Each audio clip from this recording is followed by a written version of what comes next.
First of all, thank you guys for coming out and covering us. We appreciate it.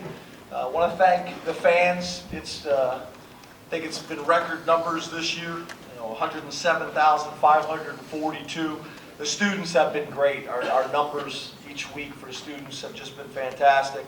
I think overall, without kind of looking at all the statistics and things like that, my gut feeling after watching the game, I thought we played well. Obviously, early on, we started out really strong. I don't know if I've seen a better half of special teams in my 23 years of doing this. That's been something that we've worked really hard on and invested in, since we've been here, and we're really starting to get some real positive returns. Obviously, we got to get the field goal situation cleaned up. That's unacceptable. I'm not pleased with that at all. And I think, I don't want this to come off the wrong way. We are going to enjoy wins around here, but there's still some things that we have to be honest with ourselves, some things that we got to get cleaned up. Defensively, I thought the turnovers were huge. We've been, emphasizing that all off season. Obviously the ones that we got tonight, I think most of them were on tackles, either just jarring hits or strips and things like that. So I'm pleased with the progress that we're making there. Been playing really good defense when you talk about scoring defense, which to me is the most important number that there is out there. Offensively, I think, obviously everybody's game plan is to stop Saquon Barkley in the run game. We have to get better in that area, but I love the fact that we have so many different guys that can hurt you, like DaeSean Hamilton and a number of guys that can go out there and make plays on the perimeter. So we got to get the running game cleaned up. We got to be better. There's no doubt about it. But that's another kind of example of why we said we also wanted to use Saquon Barkley as a kickoff returner, because it's a play that we know we can get the ball into his hands in space, and obviously it paid off for us today. So overall, great win as a program.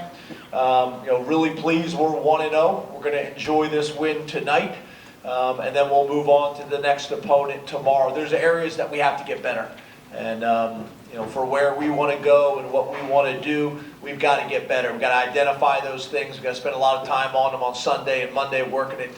Finding ways to get better in those areas. A lot of it's just fundamentals. A lot of it's just finishing blocks on offense. Defensively, being a little bit more consistent gap sound, things like that. But overall, I feel like, obviously we played well. I think that's a good team.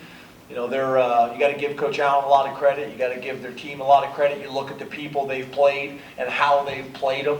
One of the better passing offenses in the league, and I thought our pass defense tonight, was excellent. It was excellent. So that's about all I got. Open up to questions. Raise your hand. We'll get a mic to you. James, over to your left. After last week's game, which was so grueling and took a lot of energy to win, obviously, were you concerned about the team's physical, mental condition, mindset going into tonight's game? Well, I think you're always concerned, and obviously after coming off the road and things like that, in an emotional, tough game against a tough opponent, yeah. But I thought we handled it the right way this week. We limited reps for some guys. We did a lot when it comes to regen and massages and all the things that we typically do.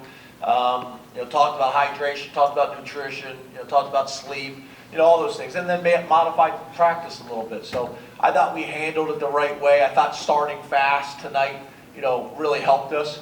What I wasn't pleased was the inconsistency. I thought first quarter we played really well. I thought the fourth quarter we played pretty well. And I felt like we took the foot off the gas a little bit in the second and third quarter.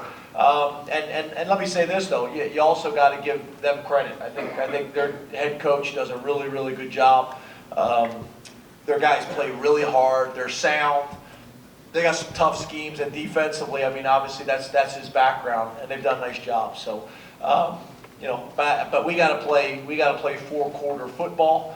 Last year we talked about starting out fast. I think we've done that this year, but we still got to be able to play for 4 quarters at a very, very high level.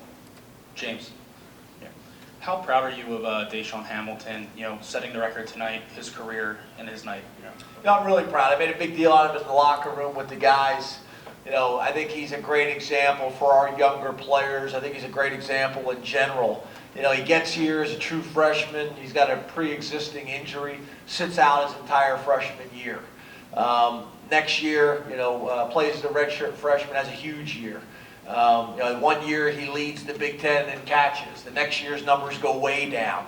He stays positive. He just keeps working and grinding through it. And he's had a great career. He's been a great leader. He's been a great teammate. He's a great student. And they've been playing football, at Penn State for a long time. There's been a bunch of really good players. So whatever you can say that, you're the all-time leader at Penn State, that's pretty special. I'm not even the all-time leader at East Stroudsburg in anything anymore. And this guy is the all-time leader at Penn State, which is really, really impressive. Hi, James. How you doing? When you see Saquon take a kickoff for a touchdown, throw a touchdown, is there really anything that he can't do? And how much fun does he have, do you have, the coaches, the players, seeing him involved in all of these different facets? Well, I think that's where kind of when you watch us play, I think that's the thing to me that I'm impressed by in watching us play is, we're not one of these teams that's just going to line up in the eye and smash it down your throat. The running game, if it's there, with our RPO game, we're gonna make big plays in the run game. If not, we're gonna pull it out and throw it on the perimeter. Saquon can hurt you as a returner. He can hurt you as a receiver, as we've seen a lot this season. He's also obviously one of the better true running backs in terms of carrying the ball in a traditional running game, and then in kick return. So, once again, the game has evolved and the game has changed, and you have to take advantage of your playmakers in a variety of different ways. And Saquon, makes it easy to do that because, you have some running backs that are really good runners, but they're not good out of the backfield when it comes to, receiving the football or whatever it may be. So he's got so many tools in his toolbox. And, every week for us, it's how do we take advantage of them to give the defense and our opponents, issues. Hey, Coach, can you talk about the huge advantage you guys have had in the field position, how you're making them go the full distance of the field, the job Blake's doing with that, and just how much pride and maybe motivation the guys have in covering those punts? Yeah, we talk about it all the time, drive start average being one of the most important metrics in a football game. We talk about it all the time. We take tremendous pride in it. I think that's probably one of the biggest differences in our program in year 4 compared to years 1 and 2 is drive start and field position and punting. And I mean, obviously everybody's focused, and I am as well, that we got to get our field goal units cleaned up. But I think Tyler's been awesome on kickoff. It's great to see guys like Irvin Charles. Irvin is making so many big plays for us on special teams, and that's just going to continue to grow and build confidence with him and spill in, to his role on offense eventually. So I'm really, really pleased with Charles Huff and what we're able to do on special teams. We got a kicker, we got a punter, we got a long snapper, and then we got a bunch of athletes that can run down the field, play fast, and make plays for us. So, I'm very, very pleased and happy with the with the results that we're getting on special teams, and we're going to spend time to get our field goal unit fixed because that's kind of the missing piece right now for us on special teams. Josh, 2 more. Heisman trophies. I like your socks. I like my socks. Thank you. Would you wear them? No, Okay. no, but the mint green shirt, green tie, and green socks is strong. It's Brave. strong. Yeah, Anyway, brave. brave and strong. Yeah, It's yeah. impressive. Heisman trophies, would you agree, are valuable above and beyond who gets them to a program? You agree with that or no? I To do. a program at large. I do. Okay. But as you know, I really don't want to talk about individual awards during the season. You're not going to have to because that's not what the question is about. Okay, I appreciate it. It's about, do you ever think about the Heisman when you call plays? Because the halfback pass almost looked like this could be a highlight play for you. Once again, you said I wasn't going to have to talk about a specific award. Then the next question was about a specific award. I'll be happy to talk to you after the season about individual awards. For us, we are big believers that with group and team success comes individual recognition, comes individual awards, comes individual success.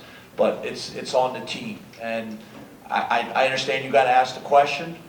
I'm not going to talk about individual awards in the middle of a football season. I get it. Okay. I know, I understand you got to ask, but it goes against what we believe in. We're focused on winning and putting our players in the best position to be successful. And after the wins and the success of the total organization, whatever comes individually after that is awesome. James, to your right, how much do you want to settle on one right tackle between Chaz and Will, and rather than rotating those guys every couple series? Yeah, I think you'd always like to settle on one group and one guy, but the game of football doesn't work like that. You're going to have bumps, you're going to have bruises, and it's a next man in mentality. The next guy's got to go in and do a really good job. I think long term it's going to help us. But yeah, I think you'd love to go all season with the same 5 starters on the offensive line. I have heard of some teams that have done that. I've never been a part of it in my 23 years where you have the same 5 offensive linemen play all year long. So we're just going to keep developing those guys and keep getting them ready. Coach. Thanks, guys.